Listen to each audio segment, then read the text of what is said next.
Hello बच्चों, आप सब कैसे हो? बच्चों, आज हम हिंदी व्याकरण कक्षा 8 में से पाठ नंबर 2, पाठ का नाम है वर्ण विचार। इस पाठ के बारे में आज हम पढ़ाई करेंगे। तो आइए बच्चों, हम पाठ की शुरुआत करते हैं। ध्वनि भाषा की लघुतम इकाई है। ध्वनियों के मेल से शब्दों का व शब्दों के मेल से वाक्यों का निर्माण होता है। प्रत्येक ध्वनि को लिखने का एक निश्चित चिन्ह होता है। उस चिन्ह को क्या कहते हैं बच्चों? उस चिन्ह को वर्ण कहते हैं। क्या कहते हैं? वर्ण कहते हैं। तो आइए बच्चों, हम अभी वर्ण की परिभाषा के बारे में पढ़ाई करते हैं। भाषा की लघुतम ध्वनि जिसके खंड न किए जा सके उसको क्या कहते हैं? उसको वर्ण कहते हैं। क्या कहते हैं बच्चों? वर्ण कहते हैं। अभी आगे देखिए बच्चों, प्रत्येक भाषा में वर्णों के रूप, संख्या तथा उच्चारण भिन्न भिन्न होते हैं। जब इन वर्णों को व्यवस्थित और क्रमबद्ध रूप में लिखा जाता है तो उसे क्या कहते हैं? वर्णमाला कहते हैं। क्या कहते हैं? वर्णमाला कहते हैं। तो देखिए बच्चों, यहाँ पे वर्णमाला के भी परिभाषा दिए हैं। तो अभी हम वर्णमाला के परिभाषा के बारे में पढ़ाई करेंगे। तो आइए बच्चों, हम वर्णमाला के परिभाषा के शुरुआत करते हैं। किसी भाषा के सभी वर्णों के व्यवस्थित एवं क्रमबद्ध समूह को उसकी वर्णमाला कहते हैं। उसके क्या कहते हैं? वर्णमाला कहते हैं। तो यह बच्चों वर्णमाला की परिभाषा हुई है। तो बच्चों, आप सभी को यहाँ तक समझ में आ गया होगा। अभी हम आगे पढ़ाई करेंगे। तो देखिए बच्चों, यहाँ पे ये जो पीले रंग का ये क्या दिखाई देता है? यह एक तख्ता दिखाई दे रहा है। इस तख्ते में क्या दिखाई दिया है? क्या लिखा हुआ है इसमें? हिंदी की वर्णमाला लिखी गई है। तो देखिए बच्चों, यहाँ पे हिंदी की वर्णमाला इस प्रकार है। जैसे देखिए, यहाँ पे स्वर है, अनुस्वार है, विसर्ग है और व्यंजन है।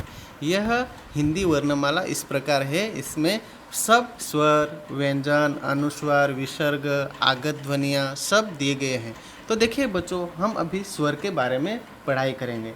इस तख्ते में दिया हुआ है स्वर। स्वर में आ, ई, उ, री, ए, ओ, औ। यह किसमें माने जाते हैं बच्चों? स्वर में आते हैं। किसमें आते हैं? स्वर में आते हैं। अभी अनुस्वार। अनुस्वार में देखिए बच्चों, यह क्या है? अनुस्वार में आता है। अ के ऊपर एक बिंदु लगाए गए तो यह अनुस्वार में आता है। और विसर्ग जो है, विसर्ग है, विसर्ग में आहा। यह क्या है? आहा, यह विसर्ग है। तो बच्चों, यह जो और आहा, ये दोनों क्या है? अनुस्वार, विसर्ग, यह इन दोनों को मिलाएंगे तो क्या होता है? अयोग वाह होता है। क्या होता है? अयोग वाह होता है। तो देखिए बच्चों, हम यहाँ पे अभी स्वर, अनुस्वार, व्यंजन, अभी व्यंजन के बारे में हमें पढ़ाई करनी है बच्चों। तो देखिए यहाँ पे व्यंजन कौन कौन से हैं और किस वर्ग में आते हैं, कौन कौन से किस वर्ग में आते हैं, उसके बारे में हमें भी पढ़ाई करनी है। तो देखिए बच्चों, यहाँ पे व्यंजन दिए हुए हैं। देखिए व्यंजन में जैसे कि क, ख, ग, घ, ड, यह क वर्ग में आते हैं। किस में आते हैं बच्चों? क वर्ग में आते हैं। अभी जैसे यहाँ पे देखिए दूसरा च वर्ग जो है, च वर्ग में देखिए च, छ, ज, ज, झ, यह किस में आते हैं? च वर्ग में आते हैं। किस में आते हैं बच्चों? यह च वर्ग में आते हैं। तो बच्चों, यहाँ तक आप सभी को समझ में आ गया होगा। अभी बच्चों, हम आगे पढ़ाई करते हैं। जैसे व्यंजन में ट, ठ, ड, ढ, न, यह किस में आते हैं? कौन से वर्ग में आते हैं बच्चों? यह ट वर्ग में आते हैं। किस वर्ग में आते हैं? ट वर्ग में आते हैं। अभी आगे जो व्यंजन में है त, थ, द, ध, न, यह किस वर्ग में आते हैं बच्चों? यह त वर्ग में आते हैं। किस वर्ग में आते हैं? त वर्ग में आते हैं। अभी आगे देखिए, जैसे प, फ, ब, भ, म, यह प वर्ग में आते हैं। देखिए बच्चों, यहाँ पे दिया हुआ है प वर्ग, ये प वर्ग में आते हैं। अभी आगे देखिए, यहाँ पे य, र, ल, व, यह किस में आते हैं? अंतस्थ व्यंजन में आते हैं। किस में आते हैं? अंतस्थ व्यंजन में आते हैं। और स, श, स, ह, यह किस में आते हैं? ऊष्म व्यंजन में आते हैं। किस में आते हैं बच्चों? ऊष्म व्यंजन में आते हैं। और अभी आगत ध्वनियाँ, आगत ध्वनियाँ में कौन कौन से आते हैं? तो देखिए बच्चों, यहाँ पे आगत ध्वनियाँ है। आगत ध्वनियाँ में आ, ज, फ, यह आगत ध्वनियाँ आते हैं, आगत ध्वनि में आते हैं व्यंजन। और संयुक्त व्यंजन में आते हैं कौन कौन से? तो देखिए यहाँ पे संयुक्त व्यंजन है क्ष, त्र, न, स्र, यह संयुक्त व्यंजन में आते हैं। तो बच्चों, यह जो हिंदी की वर्णमाला का यह तख्ता है, यह तख्ता आप यह परीक्षा में पूछा जाता है। तो आप सभी को यह ध्यान से इसके बारे में पढ़ाई करनी है, अच्छे से पढ़ाई करनी है। वर्ण कितने आते हैं, स्वर कितने आते हैं, अनुस्वार किससे कहते हैं, विसर्ग किससे कहते हैं, व्यंजन किससे कहते हैं, आगत ध्वनियाँ किससे कहते हैं, संयुक्त व्यंजन किससे कहते हैं, अयोगवाह किससे कहते हैं, और क वर्ग में कितने आते हैं, च वर्ग में कितने व्यंजन आते हैं, ट वर्ग में कौन कौन से आते हैं, त वर्ग में कौन कौन से आते हैं आदि, यह सब इस तख्ते में सब बच्चों दिया हुआ है। तो यह आप सभी को ध्यान से पढ़ाई करना है। अभी बच्चों आगे देखिए, आगे हमें अभी पढ़ाई करनी है स्वर के बारे में। किसके बारे में? स्वर के बारे में। तो देखिए बच्चों, हम अभी स्वर के बारे में पढ़ाई करते हैं। तो आइए बच्चों, हम शुरुआत करते हैं। जैसे जिन वर्णों के उच्चारण में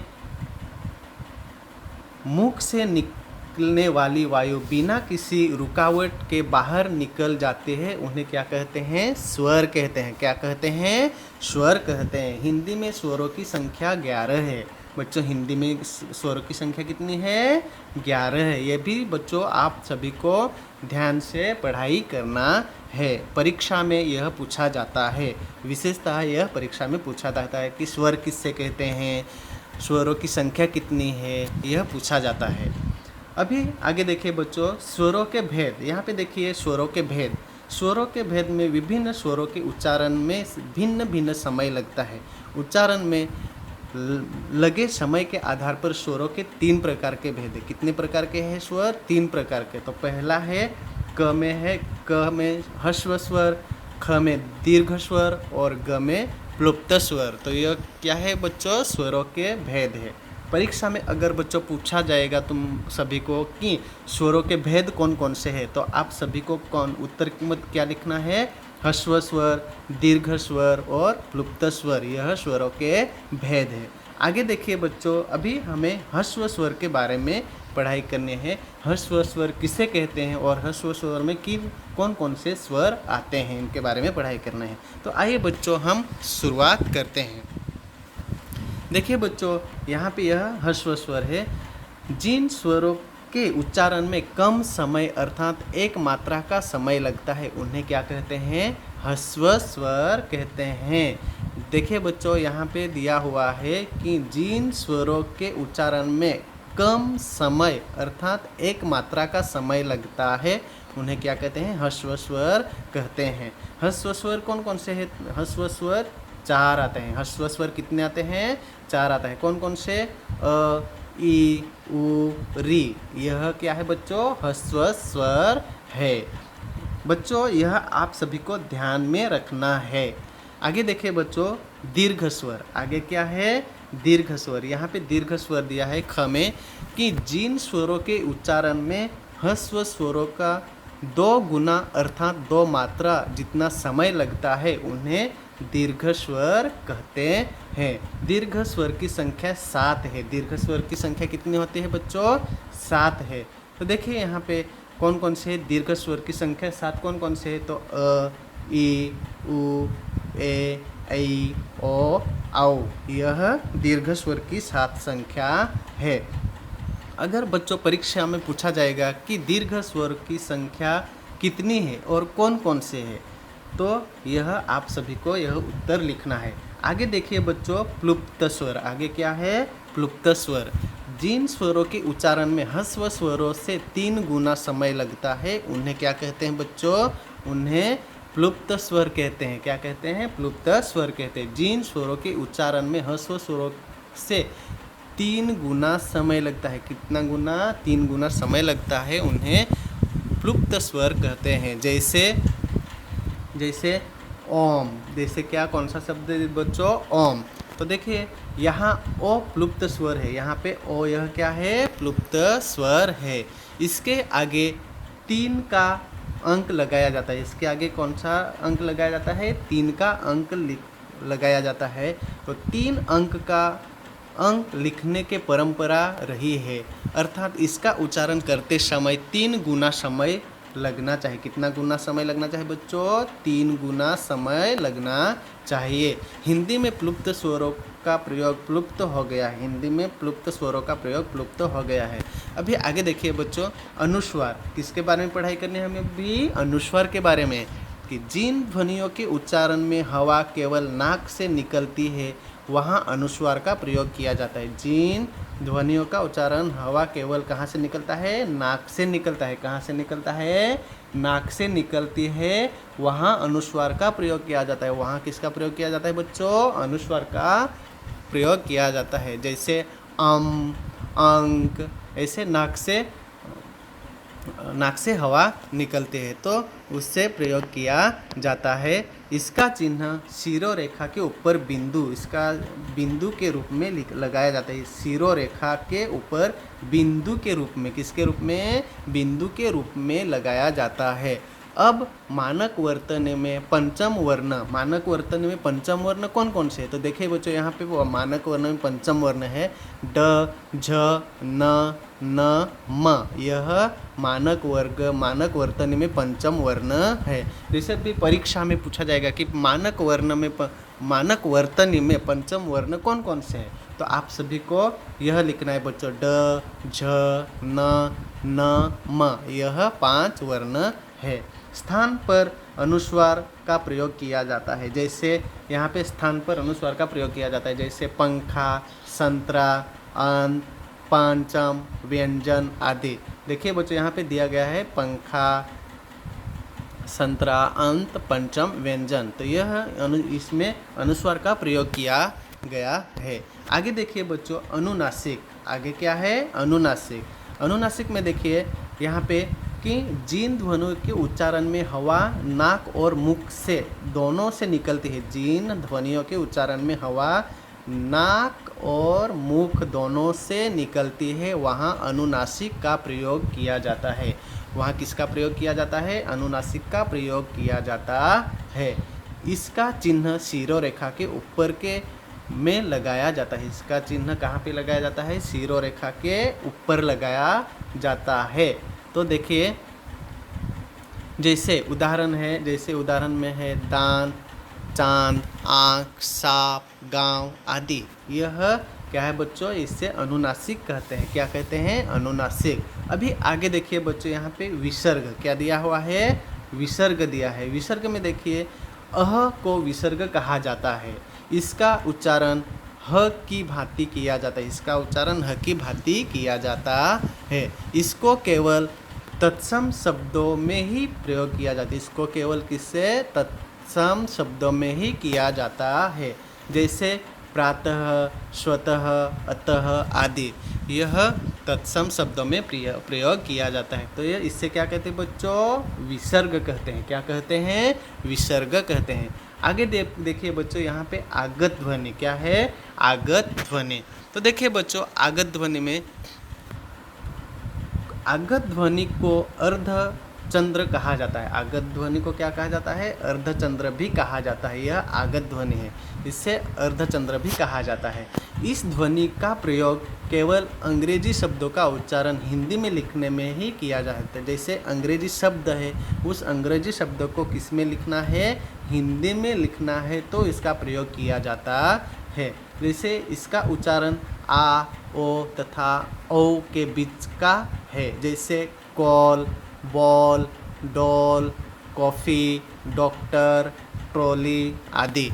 यह आगत ध्वनि है। यह क्या है बच्चों? इसके ऊपर आगत ध्वनि का चिन्ह लगाया गया है। अभी आगे देखिए बच्चों, यहाँ तक आप सभी को बच्चों समझ में आ गया होगा कि अनुस्वार किससे कहते हैं, अनुनासिक किससे कहते हैं, विसर्ग किससे कहते हैं, आगत ध्वनियाँ किससे कहते हैं। यहाँ तक आप सभी को समझ में आ गया होगा।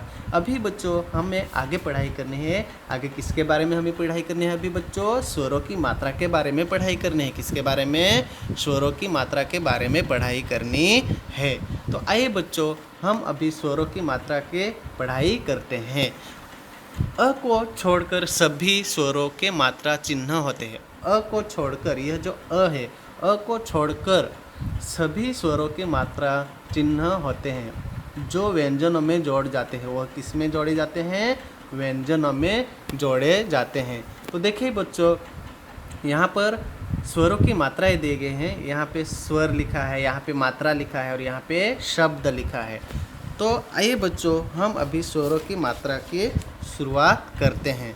देखिए बच्चों स्वर में दिया है, स्वर में अ दिया है, तो मात्रा उसमें जैसे कि उसमें उसकी मात्रा नहीं आती है, अ की मात्रा नहीं आती है, तो शब्द क्या बनता है उसका? शब्द बच्चों अमर। कौन सा शब्द बनता है? अमर। अभी जैसे स्वर में आ दिया है तो आ की मात्रा लगे हुए है, तो शब्द क्या बनता है बच्चों? तारा। शब्द कौन सा बनता है? तारा। अभी उसी तरह ई स्वर दिया है तो छोटी ई की मात्रा लगाई जाती है, तो इसमें शब्द कौन सा बनता है? किसान। तो देखिए बच्चों की के ऊपर छोटी ई की मात्रा लगी हुई है। अभी आगे देखिए बच्चों बड़ी ई की मात्रा, यहाँ पे यह है बड़ी ई की मात्रा। देखिए बच्चों यहाँ पे यह बड़ी ई की मात्रा लगी हुई है। तो यहाँ पे बड़ी ई की मात्रा, तो शब्द कौन सा बनता है बच्चों? जीत। कौन सा शब्द बना हुआ है? जीत। तो देखिए बच्चों जीत के ऊपर जी में बड़ी जी की मात्रा लगी हुई है। अभी आगे देखिए बच्चों यहाँ पे ऊ छोटी ऊ की मात्रा यहाँ पे लगी हुई है, तो यहाँ पे शब्द कौन सा बना हुआ है? पुल। तो यहाँ पे देखिए बच्चों पू के नीचे छोटी ऊ की मात्रा लगी हुई है। दिखाई दे रहा है बच्चों? देखिए यहाँ पे पू के नीचे छोटी ऊ की मात्रा लगी हुई है। अभी आगे देखिए बच्चों यहाँ पे जैसे बड़ी ऊ की मात्रा, तो यह स्वर में ऊ लिखा है, तो यहाँ पे ऊ की मात्रा, बड़ी ऊ की मात्रा लगी हुई है, तो जैसे शब्द कौन सा बना? कुल। शब्द कौन सा बना बच्चों? कुल। तो यहाँ पे देखिए बच्चों कु के नीचे बड़ी ऊ की मात्रा लगी हुई है। उसी तरह बच्चों आप भी कई सारे शब्द बना सकते हैं। आगे देखिए बच्चों यहाँ पे री, स्वर में कौन सा लिखा है? री। तो यहाँ पे मात्रा में री लगा हुआ है, तो शब्द कौन सा बना बच्चों? मृग शब्द बना। कौन सा? मृग शब्द बना। तो यहाँ पे री की मात्रा, म के नीचे री की मात्रा लगी हुई है। अभी आगे देखिए बच्चों ए में एक मात्रा लगी हुई है। ए में कितनी मात्रा? एक मात्रा लगी हुई है, तो यहाँ पे शब्द कौन सा बनता है बच्चों? मेला। कौन सा शब्द बना? मैं के ऊपर एक मात्रा लगी हुई है, तो मेला शब्द बना हुआ है। अभी आगे देखिए बच्चों ए, तो यहाँ पे ए में दो मात्रा लगे हुए। कितने मात्रा लगे हुए हैं? दो मात्रा लगे हुए। तो ए के ऊपर से कौन सा शब्द बना बच्चों? मेला। मेला में कितने मात्रा लगा हुआ है बच्चों? देखिए यहाँ पे मेला में दो मात्रा लगे हुए हैं। अभी आगे देखिए बच्चों ओ, यहाँ पे स्वर में ओ लिखा है, तो यहाँ पे ओ में ओ की मात्रा लगी हुई है। ओ की मात्रा में एक मात्रा लगी हुई है, तो यहाँ पे शब्द कौन सा बना? मोर। कौन सा? तो देखिए बच्चों मो के ऊपर ओ की मात्रा लगी हुई है। अभी आगे देखिए बच्चों यहाँ पे ओ स्वर में ओ लिखा है, तो ओ के ऊपर दो मात्रा लगी हुई है। ओ के ऊपर कितनी मात्रा लगे हुए हैं?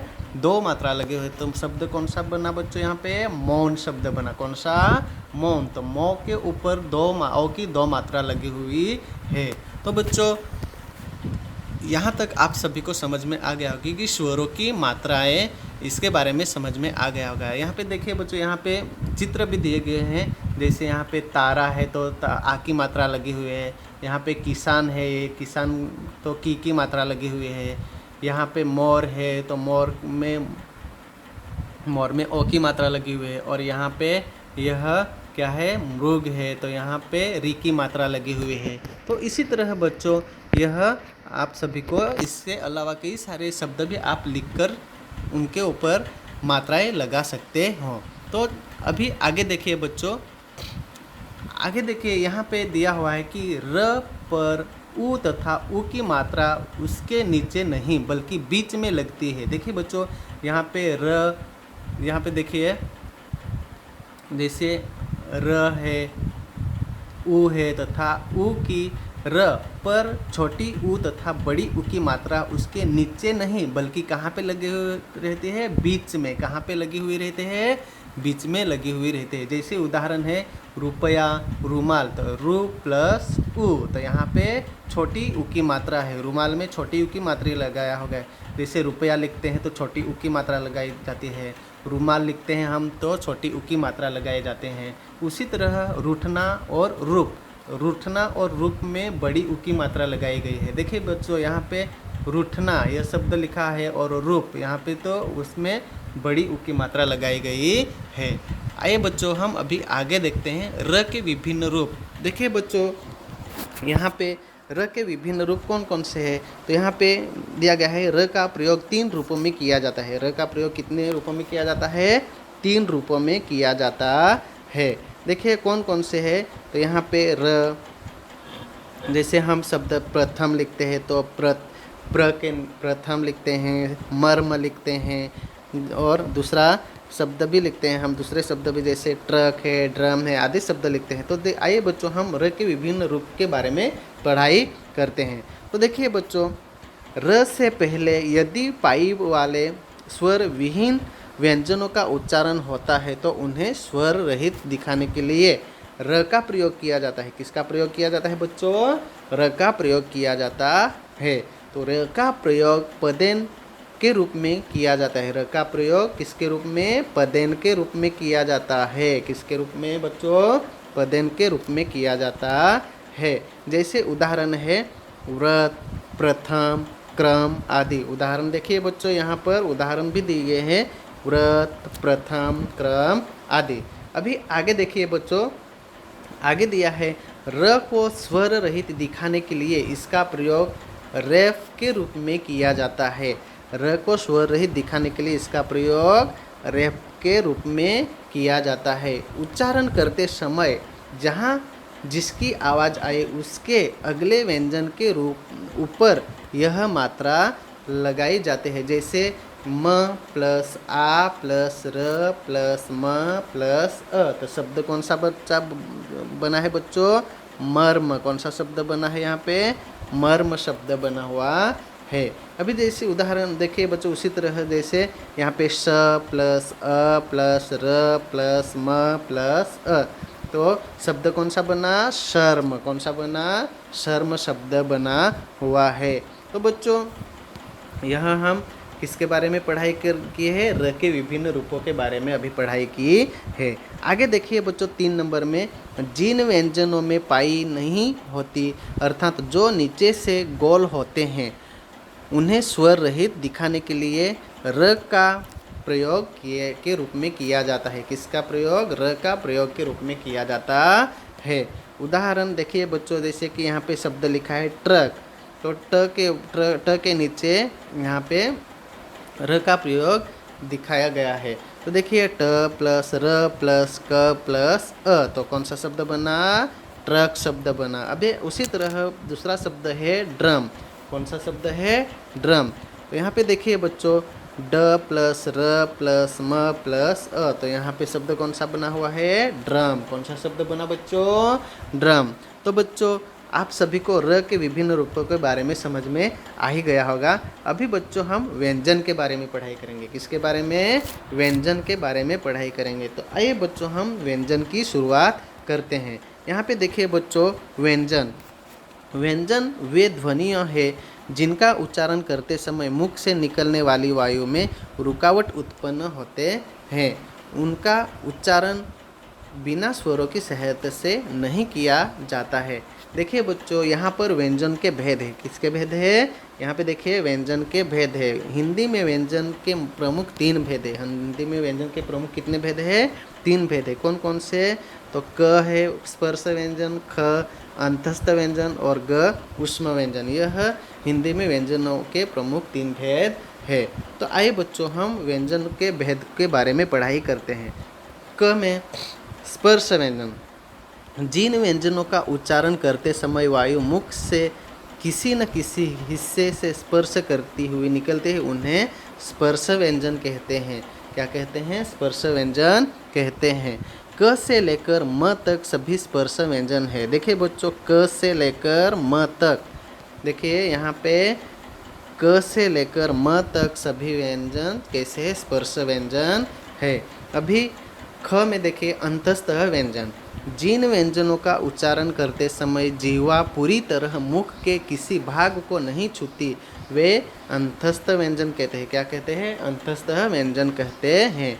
इनका उच्चारण स्वर और व्यंजनों के मध्य, इनका उच्चारण स्वर और व्यंजनों के मध्य का होता है। अंतस्थ व्यंजन 4 होते हैं। अंतस्थ व्यंजन कितने होते हैं बच्चों? 4 होते हैं। कौन कौन से? य, र, ल, व, यह अंतस्थ व्यंजन है। अभी ग में देखिए ऊष्म व्यंजन। ग में क्या है? ऊष्म व्यंजन। देखिए बच्चों, तो यहाँ पे जिन व्यंजनों का उच्चारण करते समय हवा के रगड़ खाने के कारण मुख से ऊष्म निकलती है वे क्या कहते हैं? उससे हम ऊष्म व्यंजन कहते हैं। तो ऊष्म व्यंजन कौन कौन से हैं? तो देखिए बच्चों, ऊष्म व्यंजन है श, श, स, ह। यह क्या है बच्चों? ऊष्म व्यंजन है। तो हमें अभी किसके बारे में बच्चों पढ़ाई की है? ऊष्म व्यंजन के बारे में पढ़ाई की है। तो देखिए बच्चों, अभी हम आगे देखिए, यहाँ पे ये जो है ड तथा ढ ध्वनियों संस्कृत में नहीं थी। ड तथा ढ ध्वनियाँ संस्कृत में नहीं थी, परंतु अब हिंदी में विकसित हो गए हैं। परंतु अब ये क्या है? अब ड और ढ हिंदी में विकसित हो गई है। ये दोनों वर्ण कभी भी शब्द के प्रारंभ में नहीं आते हैं। ड और ढ, यह जो वर्ण है, यह वर्ण कभी भी दोनों वर्ण कभी शब्द के प्रारंभ में नहीं आते हैं। ये शब्द के बीच में आते हैं। यह कहाँ पे आते हैं? शब्द के बीच में आते हैं। तो अंत में उदाहरण के लिए लड़ाई, उदाहरण यहाँ पे अंत में दिए हैं कि लड़ाई, पढ़ाई, झगड़ा, सीढ़ी, यह किसके उदाहरण हुए बच्चों? यह ऊष्म व्यंजन के उदाहरण हुए। तो बच्चों, आप सभी को यहाँ तक समझ में आ गया होगा। अभी बच्चों हम आगे पढ़ाई करते हैं।